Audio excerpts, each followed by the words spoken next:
Hi friends, Allison here with the Everyday Scrapbooker.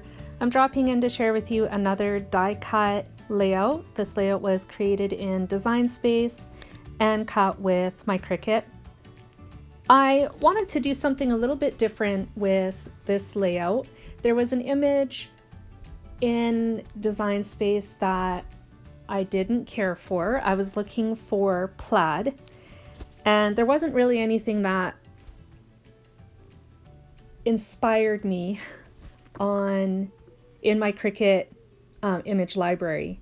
So I decided that I was going to create my own image. I knew that I had a stamp set in my stash that is called Build a Plaid that would help me build and stamp any kind of plaid design that I wanted, and so I used that as a solution to this little predicament that I had.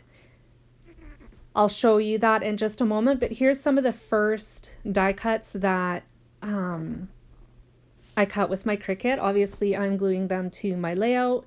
There is that really pretty dark pink one in the background, and then the other two on top of it. Here is where I'm going to build my plaid, and I just planned on using the solid strip within this stamp set to create my plaid. It's basically like a buffalo check plaid that I'm creating. I'm using Close to My Heart Ballerina ink to create it. And at first I was trying to use some computer paper to protect my craft mat. I didn't want ink on it, and I realized as I was sitting there about to stamp that I couldn't see the lines on both sides. It was too long. And rather than folding the paper again, I just plunged in and stamped away. It's really easy to clean your craft mat after you are done stamping. It just takes a little bit of water on a cloth or a baby wipe, which is what I use to wipe off the ink afterwards. It's water-based ink anyways, so it's really easy to clean up. And I like using stamping directly on the mat because I can use the lines on the grid on my mat to help keep the lines on my paper perfectly straight. So there you can see I'm wiping it off with a baby wipe, and then I took my old rag tea towel and dried it off as well. And there is my buffalo plaid check pattern. Isn't it sweet? I just love it. I was a little disappointed in the plaid image that I had on Cricut, but I was so glad that I had a stamp set that would fix that problem because I really wanted to use plaid somehow on this layout. So now that I have that done, I'm going to go ahead and layer some of the other die cuts over top of it. This one is a floral image, and there's a bunch of little pieces that goes along with it. I actually realized as I was putting it together that some of the pieces were missing. So I turned the phone off, the camera off, and went back to my Cricut and cut some more because I don't know what happened to them. And then turned the camera back on and continued filming. So the nice thing about having so many die cuts or pieces to a single die cut is it adds height to your layout without using foam squares. So even though there is the dark pink and then the light pink and the blue, they all layer on top of each other to create depth. You don't get to see the entire part of each little piece, but they all work together to create one stunning image. So once that is all glued together, I am actually going to use foam squares to add even more height and adhere that floral image to the plaid piece of paper that I just stamped. So there's those little pieces that I was missing. I'm gluing those on right now. And then, like I said, once that's done, I will glue them or stick it to the little journaling card, basically is what I was thinking of it as, with foam squares. And then that little piece will be glued to the left-hand side of the die cut mat that I created. And the picture, which is a picture of my kitty, Miss Ava, will go on the right-hand side right beside it. I like to cut my foam squares in half if they are too large for an image that I want to glue down. It works really well to change the size and I'm not wasting anything. And I don't believe that they actually come any smaller than that. So that is why I cut them in half. It also stretches them too, makes them last a little bit longer. I forgot while I was gluing the mat down to the background that this really pretty doily gets layered underneath it. So luckily I had used my tape runner just to glue that all together. It pulled up really easily, didn't wreck the paper at all, and I snuck that underneath to where it belonged, and then I was able to continue on with the rest of the layout. So here comes the picture of Miss Ava. She's got a fairly close-up headshot right there. Here I'm using the cardstock again that these leaves were cut from as a guide to help me glue them down and keep them straight. It's one of my favorite little hacks for gluing things down. I used my Tombow Mono liquid glue to glue them down.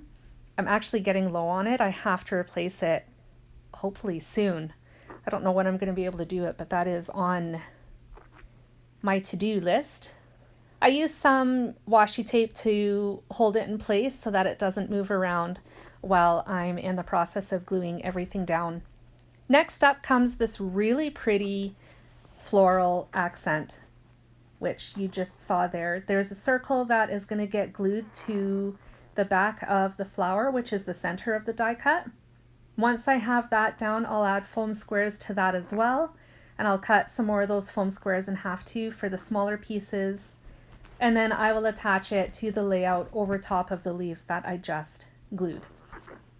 The leaves at the top of the layout, there's a number of them. Some are larger and some are smaller. They're going to be, the smaller ones will be adhered to the flower in the center of the die cut that I'm working on right now. Here I tried lining it up with the paper that it was cut from, but I couldn't get the flower part of it to line up evenly, so I just skipped it and did my best to eyeball where the rest of the pieces go to finish off this die cut. I like to do that as well when there are die cuts that aren't attached to anything, so there's spaces in between. It just helps me keep things straight and in line and just neat looking. It's kind of the way my brain works and how I do things, and sometimes it doesn't work, like right here, which is fine, so then you just wing it and do the best that you can. So here I'm attaching the leaves. Like I'd mentioned, I just used my Tombow Mono glue to glue the two leaves together just to kind of tack them in place, and then I used my tape runner to stick them to the layout. So there's two behind the flower at the top and then one tucked underneath. There'll be two leaves underneath Solitude, which is the title, and that was also adhered with foam squares. I don't believe I have done that yet. I actually turn the camera off to put all of those on as well. But it looks like I'm adding the date right now. It's going to be stamped to the tab that you saw me just playing with. I've got the leaves there glued to the top of the photo. The date is going to go beside those two leaves. I'm using black Close to My Heart ink to stamp the date, and the date comes from a Recollections roller stamp that I have had in my stash for quite a while. It's my favorite way to add the date. Once in a while I do different things, but for the most part, my date is always stamped. So there is the date. It'll get tucked behind the photo there and tacked in place with my tape runner. And then I'll be adding some journaling, and with that, this layout is pretty well done. It was a super simple layout. I'm going to add just a little bit more journaling as well, once again with black ink from Close to My Heart and my favorite alphabet stamp from Close to My Heart, which is Modern Typewriter. I absolutely love it. There's two font sizes in the stamp set. There's lowercase and then there's uppercase, and I believe there's some numbers and symbols as well. I just made the word peaceful, stamped it on some scrap white cardstock, and then trimmed it down to make it a little like journaling strip sort of thing. tacked it in place with foam squares, and here we go with the journaling. I'm just marking it out with a pencil, and then I'll go back over it with a black journaling pen, and then just freehand the lines afterwards because they're already there. My daughter says to me, "How do you get the lines so straight, Mom?" There's really no trick to it. It's not straight at all. It's just I freehand it, and I'm not too concerned about it being perfect after I've used my ruler to mark them out. Thank you so much for hanging out with me until the end of the video. There are close-ups and still shots coming up right away, so if you want to stick around for that, feel free to do so. And I will have links at the bottom of the video for all the products that I used in today's layout. Thank you again for joining me. I hope you enjoy this layout, and I will see you again very soon. Bye guys.